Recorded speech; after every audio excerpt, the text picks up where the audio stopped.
Donc bonjour à toutes, bonjour à tous.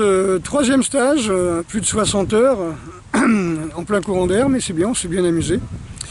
Donc un petit rapport de stage, rapport d'impression du stage des stagiaires. Voilà, on a bien bossé, je les laisse commenter. Bonjour, Franck. Donc, je suis venu au stage de Bernard que je connaissais déjà. Je suis vraiment très content, ça a rempli toutes mes attentes. Là, on peut voir qu'au bout de 5 jours, j'ai gagné en souplesse, en sérénité, en répartition de charge du corps.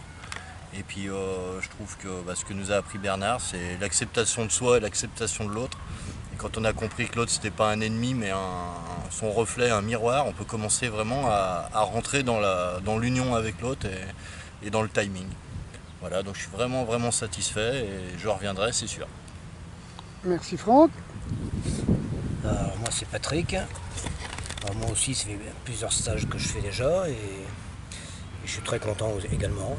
Je pense que la progression est très intéressante et voilà, donc je pense aussi avoir acquis en décontraction, en souplesse et bon, je me sens plus fluide. C'est vrai qu'on bouge quand même beaucoup mieux qu'au début, donc ouais, je suis très content. Je vous remercie. Merci. Ah, tu reviens de toute façon. Oui, je reviens la semaine prochaine. Tu reviens la semaine prochaine. C'est comme dans les concours télé, tu sais. Stop ou encore.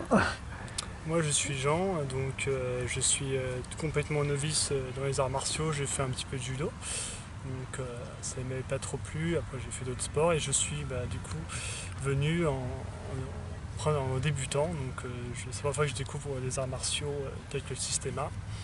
Donc j'avais des a priori par rapport au Systema, voilà, le côté un peu je dirais casse, rentre dedans, et puis finalement c'est une connaissance de soi, de son corps, et de la manière à laquelle on va réagir, voilà, un peu comme ce qui s'était dit avec Bruno, réagir selon ce que l'autre fera dans ses gestes, accueillir et éventuellement répondre, mais en fluidité, dans une forme d'union, et puis équilibrer un petit peu les choses, l'effet miroir.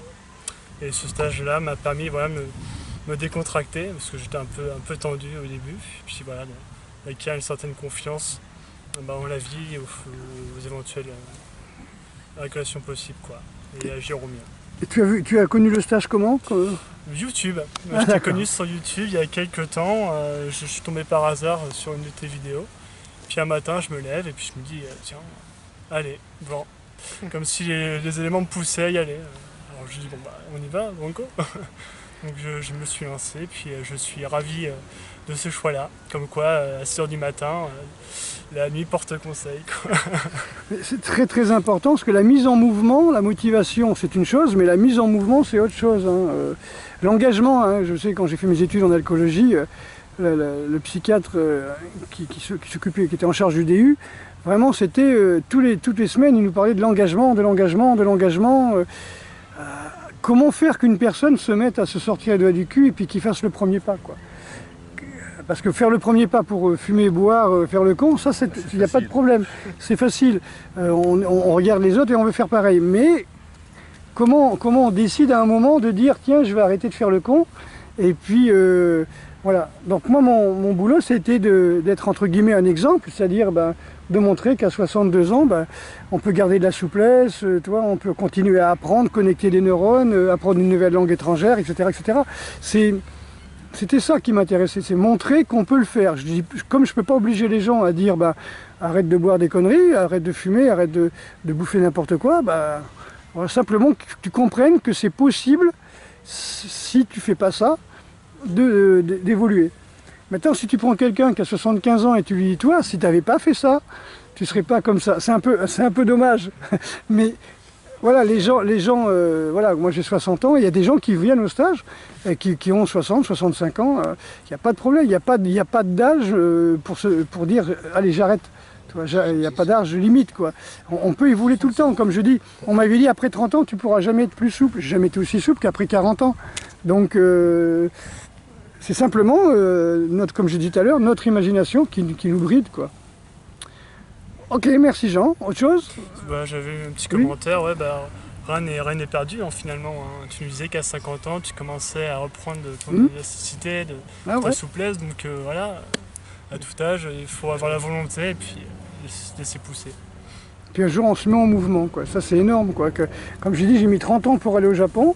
Bon, c'est sûr qu'à 10 ans, ça ne m'intéressait pas, mais j'aurais pas pu y aller, quoi. Ça m'intéressait, mais j'aurais pas pu y aller. Mais voilà, il y a un moment, j'ai arrêté de faire des plans sur la comète, où, je sais pas moi, à 28 ans, je disais, voilà, alors je vais passer par l'Inde, après je vais aller en Chine, après je vais faire ci, tu vois.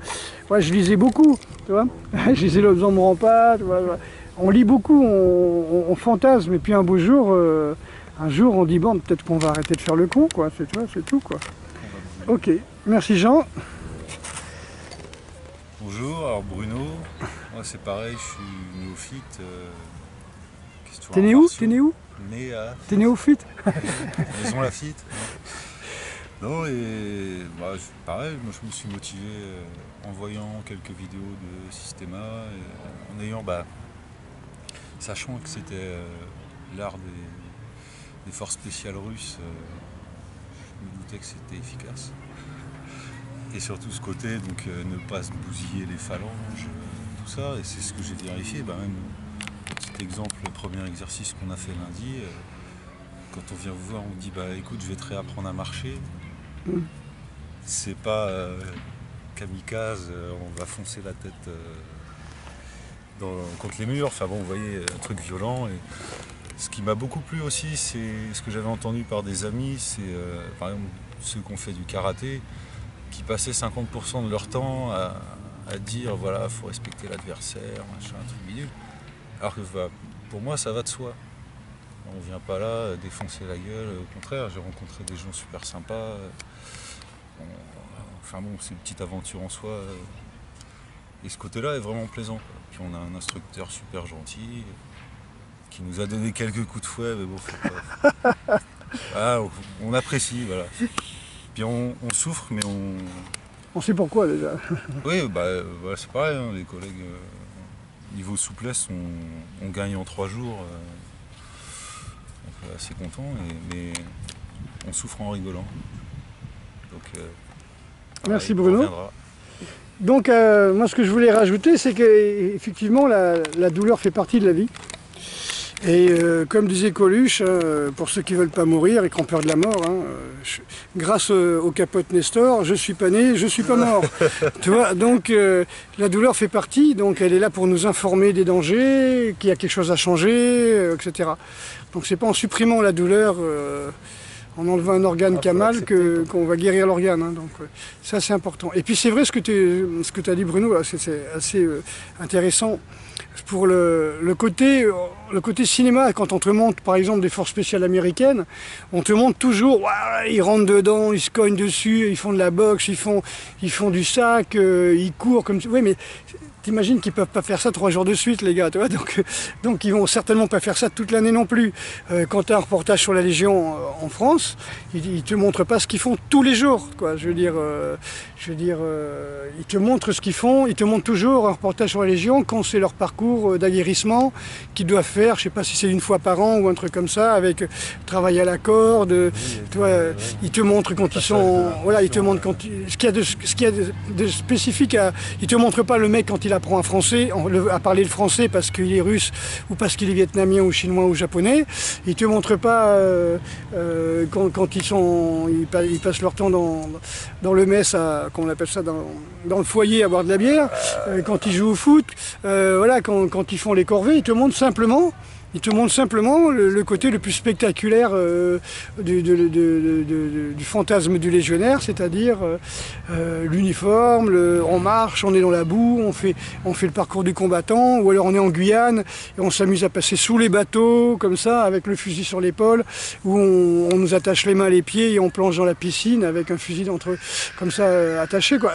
C'est vraiment, on nous montre pas ces petits tests-là, quoi. On va montrer surtout ce qu'il y a de plus spectaculaire. Alors ça peut être spectaculaire. Après, il y a des gens qui vont dire, oh là là.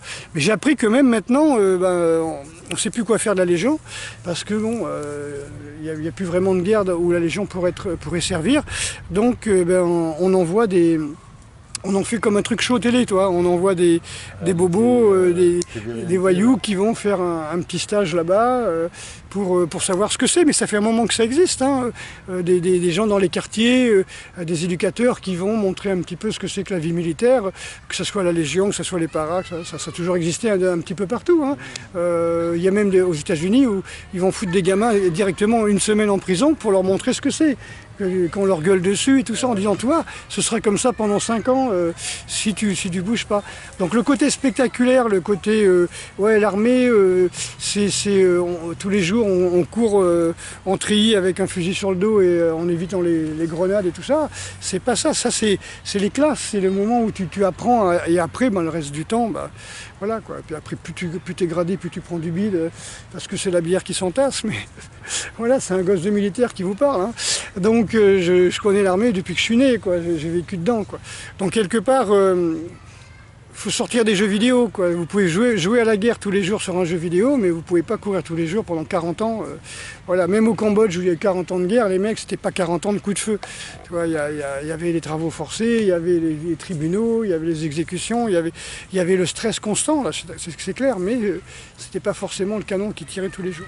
Voilà, donc on montre le côté spectaculaire, on peut aller voir des films de guerre tous les jours, voir les mecs faire du spectacle de combat, un peu de Krav, un peu de capoeira, un peu de jiu-jitsu brésilien, ça dépend ce qui est à la mode, tu vois, ce jour-là.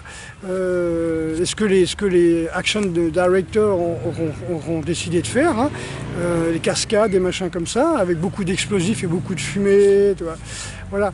Mais ce ne sera pas ça la guerre, quoi. Ce ne sera jamais ça.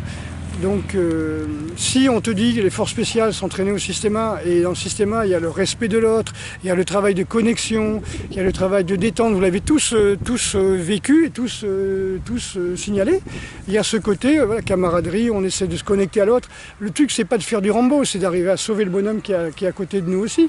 On part à 10, il faut rentrer à 10, quoi, blessé ou pas. Donc ce truc-là, ça se perd, on est vraiment dans trop d'individualisme dans cette société, quoi. Et c'est d'autant plus facile de manipuler les gens qui sont individualistes. Et dès qu'on commence à vouloir manipuler par exemple des minorités, que ce soit les LGBT, que ce soit les minorités religieuses, entre guillemets raciales, ethniques, mais on n'a plus le droit de dire raciales, donc ethniques, si les mecs ils sont bien soudés dans leur communauté, tu peux rien faire, quoi. Tu vas manipuler l'imam, tu vas manipuler le président de l'association LGBT, mais tu peux pas manipuler 300-400 personnes. Tu vas chercher à manipuler les leaders, quoi, hein. Ce qui est aussi une bonne façon aussi de manipuler, voilà, comme ça. Voilà, donc voilà, toujours ce côté de soudé, hein, cette cohésion, hein, pour ça je dis, le problème d'avoir supprimé le service militaire, c'est que les gens ils ont perdu cet esprit de cohésion. Sauf les gangs, je veux dire, mais autrement ils ont perdu cet esprit de cohésion.